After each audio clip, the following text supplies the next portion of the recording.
এই গরমের শুরুতেই জবা, বেলি, জুঁই থেকে শুরু করে টগর, অ্যালামুন্ডা হোক বা রঙ্গন, এই ধরনের ফুল গাছগুলোর ডাল ও শিকড় যদি সঠিক নিয়মে কাটাই ছাঁটাইয়ের পাশাপাশি টবের এই যে পুরনো মাটি পাল্টে দিলেই ছাদ বাগানের গ্রীষ্মের যে ফুলের গাছ সেগুলো ফুলে ফুলে ভরে উঠবে। কিন্তু কিভাবে ডাল ও শিকড় কাটবেন, টবের মাটি পাল্টে যে নতুন মাটি দেবেন সেই মাটিটা কিভাবে তৈরি করবেন, এই সব কিছুই থাকছে আজকের ভিডিওতে। নতুন বাগানি বন্ধুদের জন্য খুবই গুরুত্বপূর্ণ, তাই স্কিপ না করে পুরো ভিডিও মন দিয়ে দেখতে থাকুন। নমস্কার, ভার্চুয়াল গার্ডেনিং টিপস ইউটিউব চ্যানেলে আপনাদেরকে স্বাগত জানাই। ছাদ বাগানে শীতকালীন ফুল যেমন আমরা করি, ঠিক তেমনই গ্রীষ্মের বাগানেও প্রচুর ফুল পাওয়া সম্ভব। গরমের অধিকাংশ গাছ যেহেতু পার্মানেন্ট, যেমন ধরুন জবা, বেলি, জুঁই, টগর, অ্যালামুন্ডার সেটা ডোয়ার্ফ ভ্যারাইটি হতে পারে বা লং, এর পাশাপাশি রঙ্গন, এরকম প্রচুর ফুল গাছ রয়েছে যাদের পরিচর্যা প্রায় একই। এরা যেহেতু টানা 3 থেকে 4 মাস ধরে শীত ঘুম বা ডরমেন্সিতে ছিল, শীতের বাগান আমরা যখন করছিলাম এদের প্রায় বৃদ্ধি বিকাশ সেভাবে ছিলই না, আমরা ছাদের একটা কোনায় রেখেছিলাম।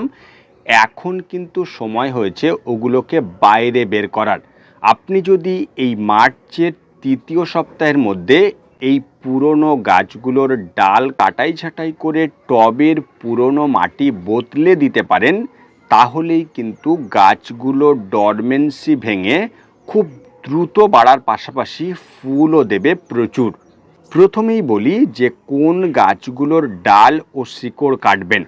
গাছের বয়স অন্ততপক্ষে 2 বছরের বেশি হবে, তবেই কিন্তু ডাল কাটিং বা প্রুনিং করবেন।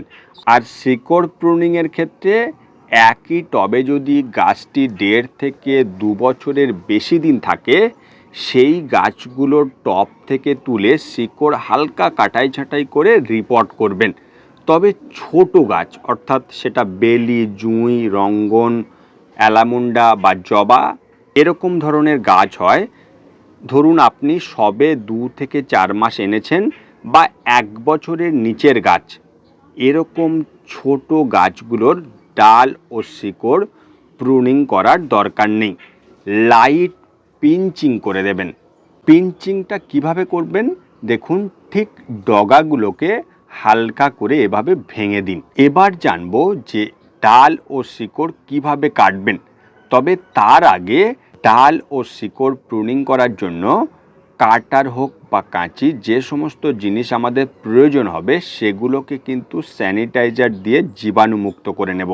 তারপরই কাটাই ছাঁটাইয়ের কাজ শুরু করব, যাতে কাটা অংশে কোনো রকমভাবে ফাঙ্গাসের আক্রমণ না হয়। প্রথমেই আমরা দেখব যে গাছটি প্রুনিং বা কাটিং করব, সেই গাছের শুকনো বা মরা ডাল আছে সেগুলোকে কেটে ফেলবো। তারপর গাছের বয়স অনুযায়ী 2 থেকে 2.5 ফিট রেখে এমনভাবে ছাঁটবেন যাতে একটা শেপ থাকে, অর্থাৎ প্রত্যেকটা ডালের এমন মাপ হয় যখনই নতুন ডাল বা পাতা বেরাবে তখন দেখতে যেন ভালো লাগে, সেরকমভাবেই ডালগুলোকে কাটাই ছাঁটাই করবেন। আর শিকড় যখন কাটবেন অন্তত 50 to 60% রেখে 40% শিকড় ও মাটির অংশ কাটবেন। এভাবেই ডাল ও শিকড়ের প্রুনিংয়ের কাজটা সেরে ফেলুন। দ্বিতীয়ত, শিকড়গুলো খুব সুন্দরভাবে প্রুনিং করার পর নতুন মাটি দিয়ে গাছগুলোকে রিপোর্ট করে দিন, তাহলে নতুন মাটিতে গাছ খুব দ্রুত বাড়বে, সেই সঙ্গে নতুন ডালও বেরাবে। আর যত ডাল আমরা পাবো সেখানে প্রচুর পরিমাণে ফুলও পাবো। তো এই নতুন মাটি দিয়ে যে গাছগুলো রিপোর্টিং করব, সেজন্য এখানে যে মাটির অনুপাত নিয়েছি, বাগানের মাটি নেবেন 50%, ভার্মি কম্পোস্ট 40% নিয়েছি। আপনি যদি চান এখানে পাতা পচা বা গোবর সারও দিতে পারেন, তবে গোবর সার যদি দেন 1 বছরের অধিক পুরনো হলে খুব ভালো হয়। আর সেই সঙ্গে 10% লাল বালি দিয়েছি। এই 3টি উপকরণ দিয়েই নতুন যে রিপোর্টিংয়ের মাটিটা আপনারা তৈরি করুন। এক্ষেত্রে জানিয়ে রাখি, যে গাছগুলো ছোট অর্থাৎ 1 বছরের নিচে সেরকম যদি কোনো গাছ থাকে তাহলে টব থেকে ওপরের কিছুটা মাটি এভাবে তুলে নিন, নিয়ে এই নতুন মাটি দিয়ে এগুলোকে ভরে দেবেন।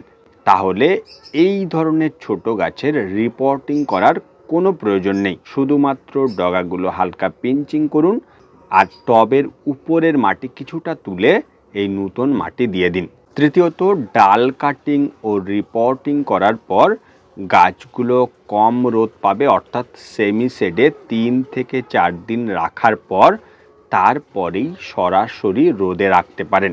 যখনই দেখছেন যে এরকম কচি পাতা বেরাতে থাকছে তখন থেকে নিয়ম করে 7 থেকে 10 দিনের গ্যাপে কাকা ইনসেকটিসাইড 2 ml 1 লিটার জলে গুলে সকালে হোক বা বিকেলের পর স্প্রে করবেন। আর যদি পোকামাকড়ের কারণে এই পাতাগুলো নষ্ট হয় তাহলে গাছের বৃদ্ধি থমকে যাবে, তো সেজন্য নিয়ম করে আমরা কীটনাশক প্রয়োগ করব। এছাড়া 15 দিনে একবার সাফ ফাঙ্গিসাইড 2 গ্রাম 1 লিটার জলে গুলে সারা গাছে স্প্রে করব, তাহলে গাছে ফাঙ্গাসের আক্রমণ থেকে রেহাই পাবে। চতুর্থত, এবার আসি ফার্টিলাইজারের কথায়। গাছ রিপোর্টিংয়ের সময় যেহেতু মাটির সঙ্গে 40% কম্পোস্ট দিয়েছি, এর থেকে গাছের পুষ্টি নিয়ে যে কচি পাতাগুলো বেরাচ্ছে সেগুলো বাড়বে, কিন্তু এগুলোকে আরও দ্রুত বাড়াতে এর সময় বাড়তি খাবার হিসেবে সম রেশিওর যে এনপিকে, সেটা 19-19-19 হোক বা 20-20-20, এটা 2 গ্রাম 1 লিটার জলে গুলে প্রতি 7 থেকে 10 দিন অন্তর গাছে স্প্রে করবেন। তাহলে গাছের পাতাগুলো যেরকম দ্রুত বাড়বে, ডালও সংখ্যায় প্রচুর হবে। তো এই সাধারণ পরিচর্যায় জবা, বেলি, জুঁই থেকে শুরু করে টগর, অ্যালামুন্ডা হোক বা রঙ্গন গাছগুলোকে খুব দ্রুত রেডি করে ফেলুন, তাহলেই দেখবেন যে গ্রীষ্মের বাগান ফুলে ফুলে ভরে উঠবে। তো এই ছিল আজকের ভিডিও। কোনো প্রশ্ন থাকলে কমেন্ট বক্সে লিখুন, ভিডিওটি লাইক ও শেয়ার করবেন, আর এরকম ভিডিও পেতে চ্যানেলটি সাবস্ক্রাইব করে পাশে থাকা নোটিফিকেশান বেলটা অল করে রাখুন, তাহলে এরকম ভিডিও দেওয়ার সাথে সাথেই আপনার ফোনে নোটিফিকেশান পৌঁছে যাবে আর আপনি সেই ভিডিও সবার প্রথম দেখে নিতে পারবেন। দেখা হচ্ছে নেক্সট ভিডিওতে। নমস্কার।